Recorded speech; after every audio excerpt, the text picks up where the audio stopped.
दोस्तों, चाणक्य के पिता का नाम ऋषि चाणक्य था। चाणक्य के घर में जन्म लेने के कारण चाणक्य नाम पड़ा, मगर चाणक्य की कुटिल चालें उनके दुश्मन ना तो समझ पाते थे, ना ही दुश्मन उन चालों को भांप पाते थे और अपनी इन्हीं कुटिल चालों के कारण चाणक्य को कौटिल्य कहा जाने लगा। चाणक्य पॉलिटिक्स और इकोनॉमिक्स के एक्सपर्ट होने के कारण राजा चंद्रगुप्त के एडवाइजर थे। आज भी मॉडर्न बिजनेस मैनेजमेंट के बहुत से प्रिंसिपल्स चाणक्य नीति से मेल खाते हैं। चाणक्य नीति पे आपने बहुत सी वीडियोस देखी होंगी, पर इस वीडियो में मैं आपको कुछ मॉडर्न कंपनीज के एग्जाम्पल देकर बताऊंगा कि कैसे जाने अनजाने ये कंपनीज चाणक्य नीति को यूज करके सक्सेस के शिखर तक पहुंची। मैं आपको कुछ स्टोरीज भी बताऊंगा जो चाणक्य नीति को समझने में हेल्पफुल होंगी। तो आते हैं पहली स्टोरी पर। दोस्तों, प्राचीन काल में एक शहर में दो व्यापारी थे। दोनों शहद बेचते थे। एक व्यापारी का शहद बहुत मीठा था, पर उसकी सेल बहुत ही कम थी। दूसरे व्यापारी का शहद इतना मीठा नहीं था, ना ही उसके शहद की क्वालिटी इतनी अच्छी थी, लेकिन फिर भी दूसरे व्यापारी की सेल बहुत ज्यादा थी। कारण था, जिस व्यापारी का शहद मीठा नहीं था उसकी जुबान बहुत मीठी थी, और जिस व्यापारी का शहद अच्छा और मीठा था उसकी जुबान कड़वी थी। दोस्तों, आचार्य चाणक्य बताते हैं, जो व्यक्ति गंदी भाषा का प्रयोग करता है वो जल्दी ही बर्बाद हो जाता है। और यकीन मानिए, आज भी बिजनेस व्यापारी की जुबान पर ही टिका होता है। दोस्तों, नेक्स्ट चाणक्य नीति को छोटे बिजनेसमैन को यूज करना बहुत ही जरूरी है। आज की डेट में मैक्सिमम बिजनेस फेल होने का कारण है लोगों से या बैंक से लिया हुआ कर्जा। आचार्य चाणक्य कहते हैं, व्यक्ति को मुसीबत के टाइम के लिए धन इकट्ठा करना चाहिए, लेकिन धन से भी ज्यादा इंपॉर्टेंट है वाइफ यानी पत्नी, क्योंकि वाइफ इज्जत है। उसी तरह बिजनेसमैन की इज्जत है उसका नाम, उसकी गुडविल। उसी तरह एक व्यापारी के लिए धन को इकट्ठा करने से भी ज्यादा इंपॉर्टेंट है बिजनेस की गुडविल यानी नेम को बचाना। अगर एक बिजनेसमैन के सामने दो ऑप्शन आती हैं कि वो अपनी बिजनेस ऑर्गेनाइजेशन के नाम को बचाए या पैसे कमाए, तो बिना सोचे समझे उसको नेम को बचाना चाहिए। इसका सबसे अच्छा एग्जांपल देखने को मिला जब सैमसंग के एक मोबाइल सैमसंग गैलेक्सी 7 में बैटरी के कारण ब्लास्ट होने लगे, तो सैमसंग ने पैसे की परवाह नहीं की, बल्कि अपने ब्रांड की इमेज यानी नेम को बचाने के लिए वो सारे के सारे मॉडल मार्केट से वापस ले लिए और कस्टमर को पूरे पैसे वापस दे दिए। दोस्तों, आचार्य चाणक्य ये भी बताते हैं कि एक इंसान की जान उसकी इज्जत से भी ज्यादा इंपॉर्टेंट है। दोस्तों, ईमानदारी सर्वोत्तम नीति है, ये आपने कई बार सुना होगा, लेकिन अगर हमें आज के रियल वर्ल्ड में रहना है तो हम आज की दुनिया में बहुत ज्यादा ऑनेस्ट होके नहीं रह सकते। हमें थोड़ी सी चालाकी तो सीखनी ही होगी। मान लीजिए एक स्टेट जैसे गुजरात, जहाँ पर शराब पीना बैन है और इल्लीगल है। अगर एक व्यक्ति गुजरात में अपने शराबी दोस्तों के साथ बैठकर शराब की जगह कोल्ड ड्रिंक पी रहा है और उसके सारे दोस्त वहाँ पर शराब पी रहे हैं, पुलिस की रेड पड़ने पर क्या होगा? ऑब्वियसली वो ऑनेस्ट व्यक्ति जो कोल्ड ड्रिंक पी रहा है वो भी गिरफ्तार हो जाएगा। दोस्तों, इसीलिए चाणक्य नीति हमें सिखाती है हमें बहुत ज्यादा ऑनेस्ट भी नहीं होना चाहिए, क्योंकि सीधे पेड़ सबसे पहले कटते हैं। इसी तरह एक बिजनेसमैन को ऑनेस्टली हर किसी से अपनी बात नहीं कहनी चाहिए। दोस्तों, यहाँ पे इम्पोर्टेंट वर्ड है टू, यानी बहुत ज्यादा। यहाँ चाणक्य डिसऑनेस्ट होने को नहीं कह रहे, चाणक्य केवल एथिक्स और कॉमन सेंस दोनों यूज करने को कह रहे हैं। दोस्तों, कोका कोला एक ऐसी कंपनी है जिसने केवल पानी के टेस्ट को चेंज करके और कुछ इंग्रेडिएंट्स मिला के उसको बहुत ज्यादा प्रॉफिट्स में बेचा है। लेकिन आपको ये जानकर हैरानगी होगी, कोक की सफलता का राज है कोक का सीक्रेट फॉर्मूला, जो सिर्फ और सिर्फ इस दुनिया में सिर्फ दो लोगों को ही पता है। यही कारण है बहुत सी कंपनीज ने कोक जैसी कोल्ड ड्रिंक बनाने की कोशिश की, पर कोक के एग्जैक्ट टेस्ट को कॉपी ही नहीं कर पाई। दोस्तों, आप अपने शहर में किसी भी फेमस हलवाई के बारे में सोचिए, उसके पास एक ऐसी चीज जरूर होगी जो आसानी से कॉपी नहीं हो सकती, जिसका टेस्ट सिर्फ उसकी उस मिठाई में या उस चीज में आता होगा। दोस्तों, आचार्य चाणक्य भी यही कहते हैं, अपने सीक्रेट को किसी के साथ शेयर मत करो, ये आपको तबाह कर सकता है। याद रहे, लंका को ढाने में विभीषण का हाथ था, क्योंकि विभीषण रावण के राज जानता था।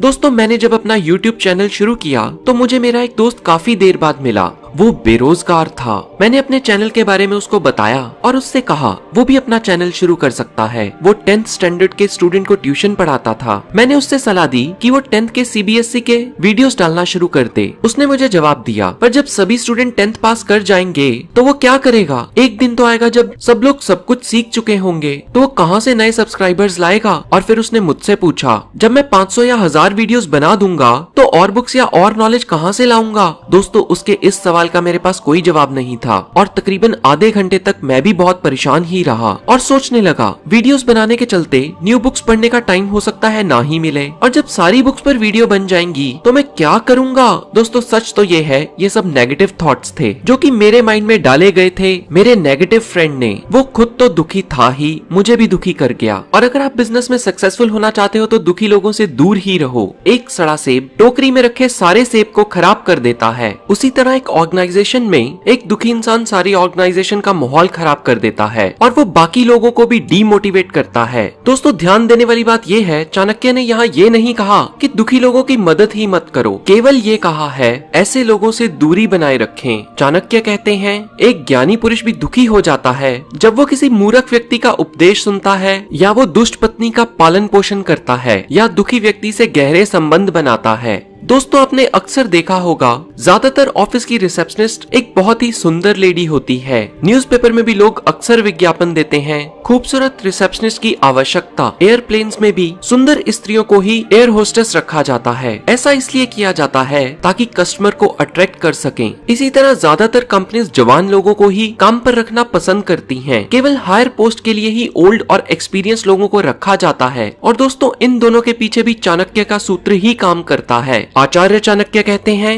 दुनिया की सबसे बड़ी शक्ति यूथ और सुंदर स्त्री होती है। दोस्तों बिजनेसमैन को बिजनेस में अपने से बड़े और अपने से छोटे हर तरह के लोगों से डील करना पड़ता है। यहाँ बड़े से मतलब है जो आपसे फाइनेंशियली ज्यादा स्ट्रॉन्ग है। एक फैक्ट्री ओनर को कच्चा माल हो सकता है उस व्यक्ति से लेना पड़े जो उससे बहुत ताकतवर हो। ऐसे में फैक्ट्री के मालिक को अपनी कमजोरी रॉ मटेरियल सप्लायर के सामने रखने की जरूरत नहीं है। आचार्य चाणक्य कहते हैं यदि एक सांप जहरीला ना भी हो तो उसको ऐसे ही दिखाना चाहिए कि वो जहरीला है। दोस्तों एक बिजनेसमैन को कई प्रकार के लोगों के साथ डील करना पड़ता है और कई प्रकार के लोगों को खुश रखना पड़ता है। आचार्य चाणक्य कहते हैं अलग अलग प्रकार के लोगों को डील करने का अलग अलग तरीका है और किसी व्यक्ति से कैसे व्यवहार करना है बिजनेसमैन को पता होना चाहिए। आचार्य चाणक्य बताते हैं एक घमंडी को रिस्पेक्ट देकर आप जीत सकते हैं। एक मूर्ख व्यक्ति को मूर्खता करने दो, वो खुश रहेगा और केवल समझदार इंसान को ही सच बोलकर जीता जा सकता है। दोस्तों आचार्य चाणक्य कहते हैं कोई भी फ्रेंडशिप के पीछे कोई ना कोई स्वार्थ छिपा होता है।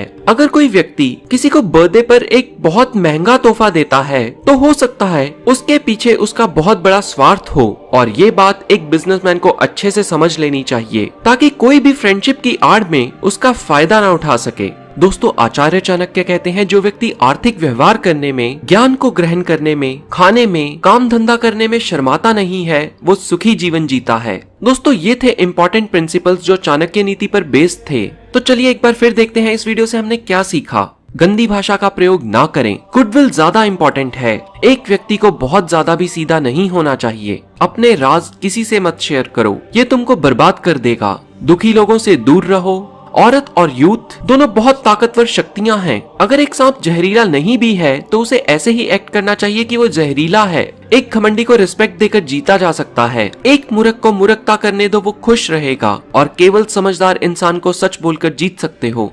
हर दोस्ती के पीछे एक स्वार्थ छिपा होता है और जो व्यक्ति आर्थिक व्यवहार करने में, ज्ञान हासिल करने में, खाने में और काम धंधे में शर्माता नहीं है वो सुखी जीवन जीता है। दोस्तों ये थे चाणक्य नीति और चाणक्य सूत्र के 10 इंपॉर्टेंट प्रिंसिपल जो एक बिजनेसमैन को जानने बहुत जरूरी थे। मैं उम्मीद करता हूँ वीडियो आपको पसंद आई होगी। इस वीडियो को हर उस पर्सन के साथ शेयर कीजिए जिसको आप बिजनेस में सक्सेसफुल देखना चाहते हैं। ऐसी और भी नॉलेजेबल वीडियोस देखने के लिए इस चैनल को सब्सक्राइब करके बेल आइकन पर क्लिक करना मत भूलिए। मैं आपको फिर मिलूंगा ऐसे ही किसी वीडियो में। Thanks for watching.